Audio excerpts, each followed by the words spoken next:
Oi pessoal, tudo bem com vocês? Mais um vídeo aqui no canal falando sobre a nossa liberdade financeira.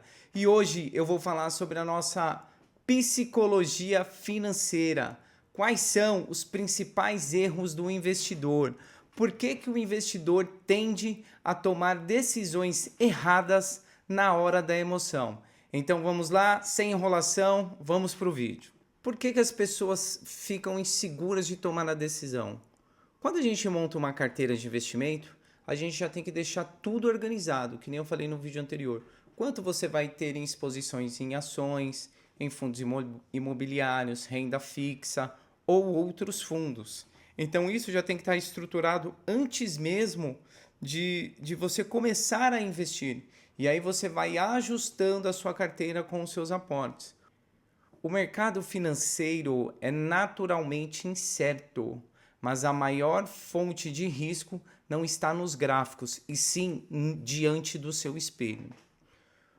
Aí, por um outro lado, uma mente racional, a psicologia do investidor, explora como nossas emoções primitivas sabotam as estratégias racionais. Então você precisa ter o controle, turma. Cérebro primitivo versus o investidor moderno.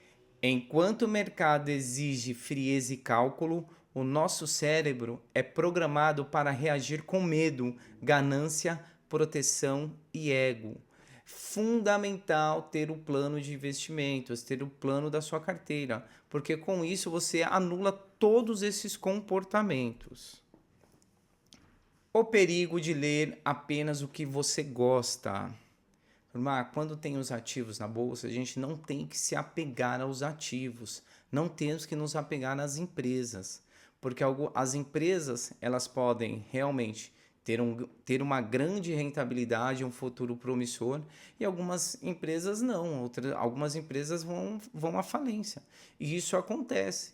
E aí você precisa selecionar as boas empresas e estar atento a isso. Porque de repente você está com uma empresa, gosta muito da empresa, é uma empresa que te rendeu vários dividendos e ela vem perdendo o mercado ano após ano, porque novas tecnologias vão surgindo. E aí você como investidor, não, eu acredito muito nesse papel, ele vai dar a volta por cima. E tem empresa que não vai dar. E aí você fica investindo cada vez mais, porque você pagou R$ 20 em uma ação. Aí essa ação caiu para 15. Ah, vou comprar mais. Aí essa ação caiu para 10. Vou comprar mais. Caiu para 5. Vou comprar mais. Não, você está nada mais do que segurando uma faca caindo, igual o Primo Rico falou. O ativo está despencando e você está correndo o risco de se cortar. Ou seja, perder cada vez mais dinheiro. Só que a bolsa ela não é linear. Ela vai assim, ó, vamos cair agora. Não. Ah, o ativo está caindo de 20. Ah, teve uma notícia pessimista, os balanços não estão bons, queda nas ações. Ah, algumas questões fraudulentas dentro da empresa, queda nas ações. O preço da teimosia financeira, perda de capital, manter os ativos ruins, custo de oportunidade, desgaste emocional. Quando você tem uma empresa e você acredita muito no papel, vou dar o exemplo aqui da Magazine Luiza. A ação subiu muito forte, parecia que nada impedia aquela ação, não parava de subir, não parava de subir, não parava de subir. Do nada, perceberam que a empresa não estava entregando aquilo que estava sendo esperado. E aí as ações desabaram. Na verdade, foi só uma euforia em cima das ações da empresa. E aí, quando saíram os resultados e eles foram se consolidando ao longo dos trimestres, perceberam que a expectativa estava demais. Então, teve um reajuste muito forte no preço. Então, a teimosia acaba atrapalhando o investidor, porque ele vai achar, não, essa ação vai subir para sempre, ou essa ação que está caindo, caindo, caindo, caindo, e você acaba não vendendo o papel. Às vezes é melhor você liquidar a sua posição, tem que observar a empresa, tem que vir acompanhando os relatórios, e às vezes é interessante você sair dessa posição, assumir o seu prejuízo, do que simplesmente tentar abaixar seu preço médio, abaixar o preço médio, até chegar um momento que a empresa não se recupera mais. Os 3 pecados capitais do investidor. O primeiro, market timing. A ilusão de achar que é possível prever exatamente o topo e o fundo. Resultado: compra na alta e venda na baixa. Turma, eu estou investindo desde 2018. É impossível prever o topo, é impossível prever o fundo. Por isso que a constância nos aportes é o melhor equilíbrio para você ter um preço médio eficiente. E estar atento às notícias, às informações, acompanhar os relatórios, vender em pânico. Lembra que eu também já trouxe aqui sobre o caso da pandemia. A minha carteira, se eu não me engano, estava de 32%, uma alta de 32% de rentabilidade, caiu para menos 9%. Foi uma queda de 40%. O mercado entra em pânico. Meu Deus, o que vai acontecer? E é aquilo que eu falei. O mundo ele vai seguir depois. O que aconteceu com a sua conta de energia? Você continuou pagando, você continuou consumindo água, você continuou usando serviços telefônicos, você continuou usando roupas, vestimentas. Então, certos setores são perenes, independente de pandemia. E você tem que estar atento aos setores que você coloca na sua carteira. Outros setores não. Exemplo, o setor de banco. Quando surgiram as fintechs, foi logo no início quando eu comecei a investir. Eu já sabia do potencial das fintechs, porque o banco tinha taxa de saque, taxa de depósito, taxa de transferência, e as fintechs chegaram isentas de tudo. Ou seja, teve uma reorganização nas questões bancárias aí dos grandes bancos. Mas eles continuam muito fortes financeiramente e têm excelentes resultados. E as fintechs também têm público para todo mundo. E outra coisa que é muito importante é a falta de diversificação. Não adianta, o Banco Itaú é um excelente banco, muito bem, vou ter na carteira. O Bradesco é um excelente banco, vou ter na carteira. O Banco Santander é um excelente banco, vou ter na carteira. O Nubank é um excelente banco, vou ter na carteira. O Banco Inter, vou ter na carteira. Então, a sua carteira está voltada praticamente para o setor financeiro. O ideal é você diversificar a sua carteira em ações, empresas e segmentos. Segmento de saúde, segmento de energia, bancário, de seguradoras, fundos imobiliários. O segredo está na diversificação. E aí você fica mais calmo, porque dependendo do setor ele pode ser mais atingido ou menos atingido, dependendo do que pode acontecer, dos ruídos externos. Teve o caso da pandemia, mas pode ter um grande banco mundial aí pode quebrar. E aí esse grande banco mundial quebra e automaticamente traz uma questão de incerteza nesse setor.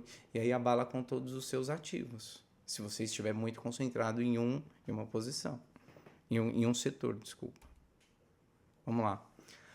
Anatomia de uma decisão emocional. Notícia ruim. O mercado cai 5% em um dia. Se bobear até mais. Reações fisiológicas. O que vai acontecer com o seu corpo? Aumenta dos batimentos cardíacos. O cérebro grita, fuja, fuja, fuja, fuja. Meu Deus, está entrando em colapso. Lá atrás teve a Vale, teve um episódio, aquela tragédia em Brumadinho. Imagina os acionistas da Vale, ficaram desesperados. Alguns venderam os papéis, outros viram como uma oportunidade. Mas a que preço? Então, sempre quando tem alguma adversidade, o emocional ele entra em jogo, não tem como. E aí você tem que parar e pensar, vai mexer com os fundamentos da minha empresa isso hoje? Não. O que são os fundamentos? Lembra que eu falei, um trimestre ruim não quer dizer que a empresa é ruim. 2 trimestres ruim também não quer dizer que a empresa é ruim. Um ano ruim não quer dizer que a empresa é ruim. Então, o que eu faço particularmente? Quando eu tenho um ativo, quando eu tenho uma empresa na minha carteira, ela está lá e ela fica. Se porventura eu não estou gostando dos últimos balanços, então o que eu faço? Eu coloco ela em quarentena. Ela continua na carteira, mas eu não aporto, fico acompanhando e espero. Teve ação que eu fiquei quase 2 anos para vender. O nome dessa ação foi o Banrisul. Banco Banrisul. É um excelente banco, mas já acabei saindo do papel. E hoje, por incrível que pareça, ele está com uma super alta. Quem comprou Banrisul há pouco tempo a 7, 8, 9 reais, Banrisul está 15 reais hoje. Mas eu saí do papel porque eu entendi que existiam outras oportunidades. E também tem a questão política que interfere um pouco no banco também. Então, dependendo do ativo, é aquilo que eu falei, é melhor você sair do ativo do que ficar acompanhando. E não ter apego aos ativos. Não tem apego ao ativo. Ah, esse aqui é o principal ativo da minha carteira. Eu amo esse ativo, eu não vendo por nada. Não tem apego aos ativos. Tá bom? Então, voltando aqui. Reação fisiológica. Aumenta os batimentos cardíacos. Ação impulsiva do investidor. Vou vender tudo, eu tenho que parar com essa dor. Nossa, tá caindo, meu Deus. Eu tô perdendo, minha carteira saiu lá, caiu 40%. Ah, de 1 milhão eu tô com 600 mil. Meu Deus, 600 mil, 600 mil. Eu vou vender tudo antes de eu ficar com 600 mil, senão ela vai cair mais para 400. Ela pode cair mais para 400, mas também ela pode retornar. E aí, se você vender, você não vai ter o retorno de volta. E o resultado? O mercado recupera o prejuízo realizado. Então, isso é cíclico, turma. Então, cada vez que um ativo cai, se ele mantém os seus fundamentos, ele volta a subir. Só precisa ter paciência. Regras da pausa. Recupere o controle. Antes de clicar comprar ou vender, pare, respira. Lembra, faça o seu plano de investimento, diversifique, faz aquele formato da pizza. Vou colocar tantos por cento em ações, vou colocar tantos por cento em fundos imobiliários, ETFs, investimento no exterior. Você não precisa colocar todo o capital de uma vez. Vai colocando aos poucos. Ah, comprei uma empresa, coloquei lá um pouquinho. Ah, vou diversificar outra empresa, um pouquinho. Não precisa colocar tudo de uma vez. Com calma. Deixa o tempo agir. Voltando. Respire fundo. Técnicas de respiração profunda reduzem o cortisol e o córtex pré-frontal racional. Então, você respirando fundo, você não vai agir no impulso. Ah, preciso comprar, preciso vender. Ah, a ação saiu de 18 para 17. Vou comprar hoje. Vou compartilhar com vocês aqui um episódio com o Banco do Brasil. As ações do Banco do Brasil chegaram a custar quase R$60. Aí elas caíram para R$28. Foi o momento que eu comprei. Eu comprei algumas ações a R$28, R$32, R$35. E aí, a partir do momento que o papel começou a subir, eu parei de comprar. Então, foram oportunidades. E aí, o que aconteceu um tempo depois? Essa ação desdobrou. E aí, o que desdobrou? Então, uma ação começou a valer por duas. Então, se eu tinha uma ação que valia R$50, eu tenho duas ações que valem R$25. Então, ela desdobrou. E aí, depois do desdobramento, ela chegou a ficar R$30. E aí, eu tinha essas ações. Aí, essas ações caíram para R$20, R$18 recentemente. E aí, eu tinha comigo mesmo. Quando as ações caírem para abaixo de R$22, eu vou fazer uma compra novamente. Aí as ações saíram de 30, foram para 22 e eu aportei mais.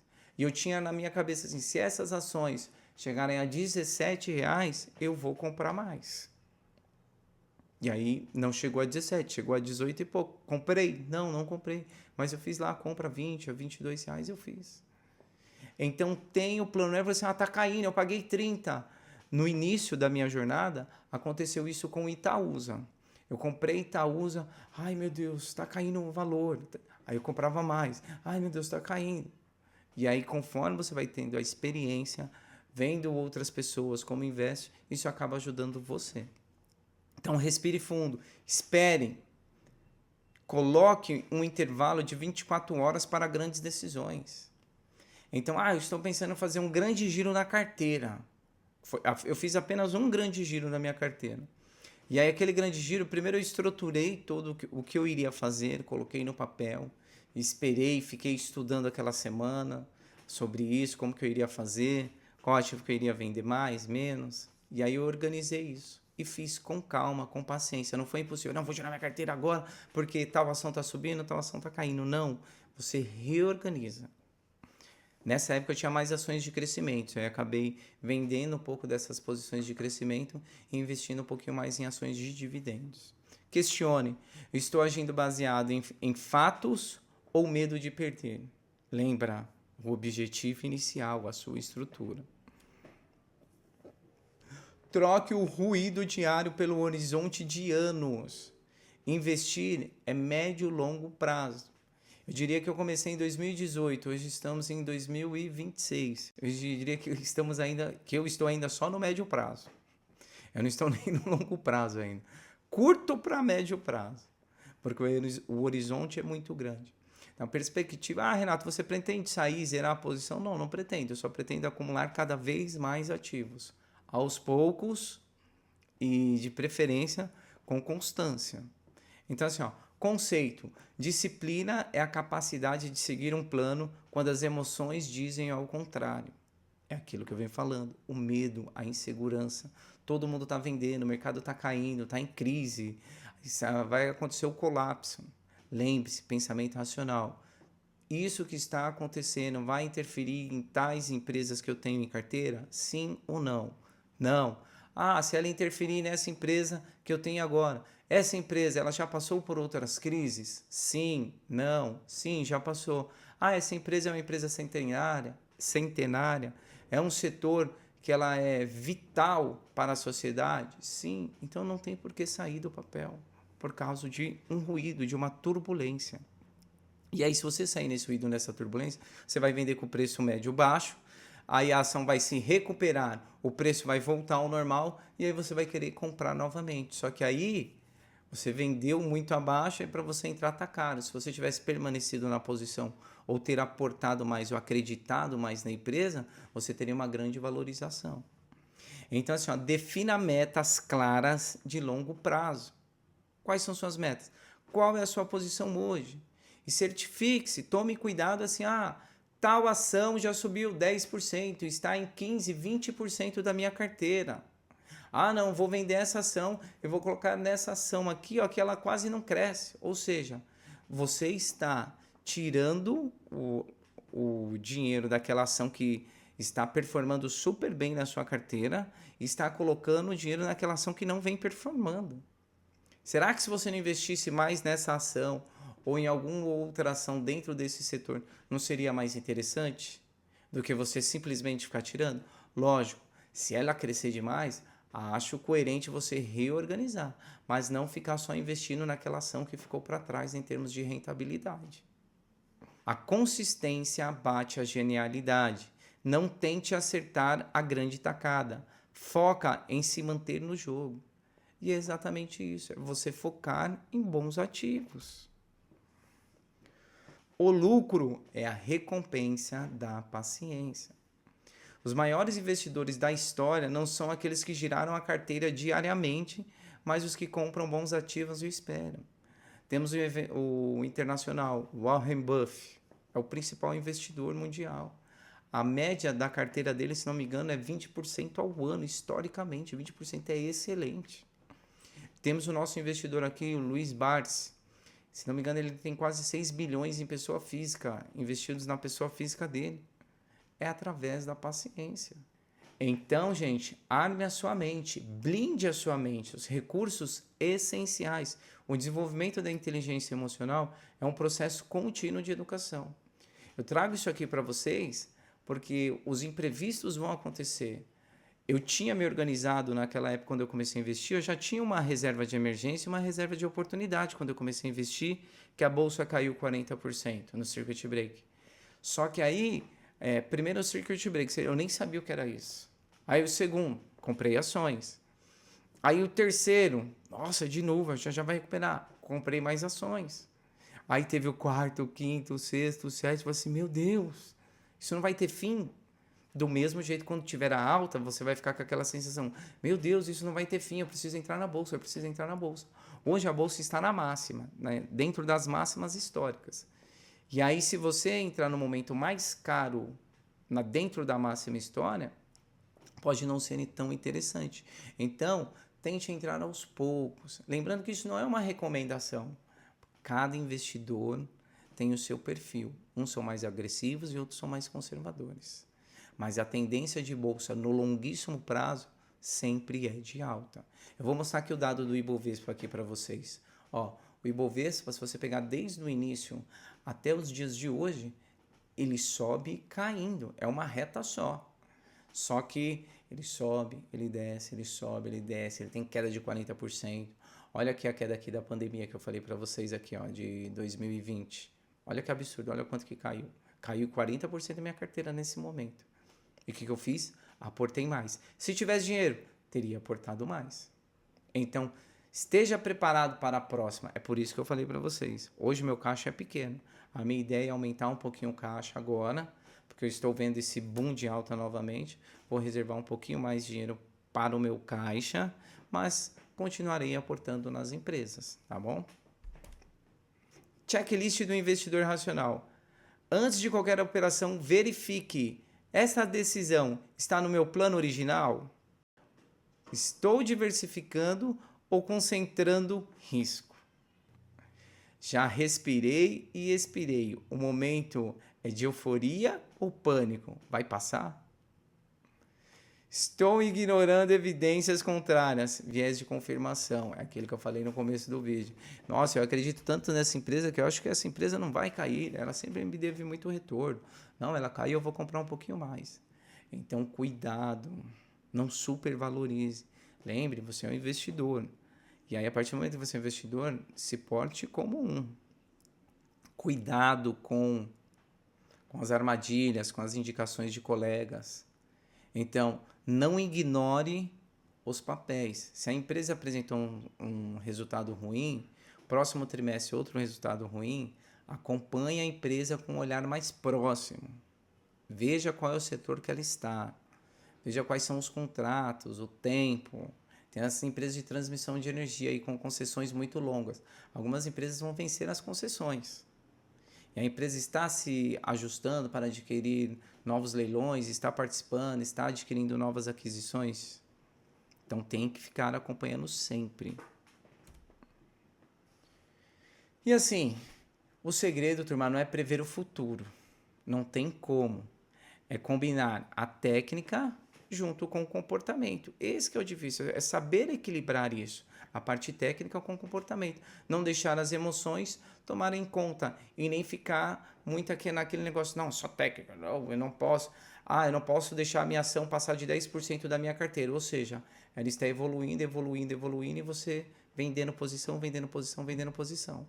Vimos que o viés de confirmação e pânico são inimigos naturais. E você, como investidor, precisa equilibrar. O segredo é controlar a única coisa que está ao seu alcance, suas próprias reações. O sucesso financeiro é 20% conhecimento técnico e 80% comportamento.